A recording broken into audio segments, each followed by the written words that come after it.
দেশে বর্তমানে transitional period চলছে, আর এই মুহূর্তে একটি মহল এই প্রসেসটি ধ্বংস করার জন্য উঠে পড়ে লেগেছে বলে মন্তব্য করেছেন বিএনপি মহাসচিব মির্জা ফখরুল ইসলাম আলমগীর। তিনি নির্বাচনী পরিবেশের জন্য আইন শৃঙ্খলার কার্যকরী পদক্ষেপ নেওয়ার জন্য সরকারের প্রতি আহ্বান জানিয়েছেন।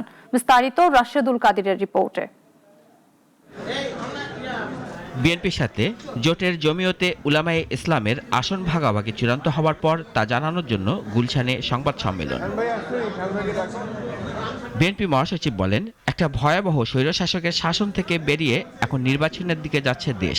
আরেকটি নির্বাচিত সরকার ও পার্লামেন্ট দেশকে সঠিক পথে নিয়ে যাবে বলে সবাই প্রত্যাশা করছে। এখন একটা ট্রানজিশনাল পিরিয়ডে আছে, কিন্তু এর মধ্যেই দেখা যাচ্ছে যে কিছু সংখ্যক ব্যক্তি মহল তারা এই ট্রানজিশনাল যে প্রসেস এটাকে বাধাগ্রস্ত করার জন্য ভয়ঙ্করভাবে চক্রান্ত করছে। বর্তমান সরকারের ব্যর্থতার কারণে আইন শৃঙ্খলা পরিস্থিতির অবনতি হয়েছে বলেও অভিযোগ করেন মির্জা ফখরুল। ট্রানজিশনাল পিরিয়ডে সরকারের ব্যর্থতার কারণে আইন শৃঙ্খলা পরিস্থিতির যথেষ্ট অবনতি হয়েছে। আমি ধন্যবাদ জানাই যে তারা তাদের কথা রেখেছেন যে আপনার 26 ফেব্রুয়ারি মাসের 12 তারিখে নির্বাচনের ঘোষণা দিয়েছে এবং নির্বাচন কমিশন সেটাই করছে।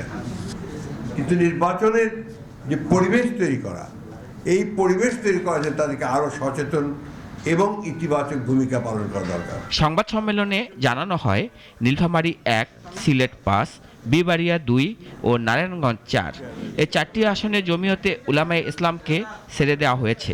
জোটের শর্ত মোতাবেক যেখানে জোটকে আসন ছেড়ে দেবে বিএনপি, সেখানে তাদের দলের কেউ ভোটে থাকবে না বলেও জানানো হয়।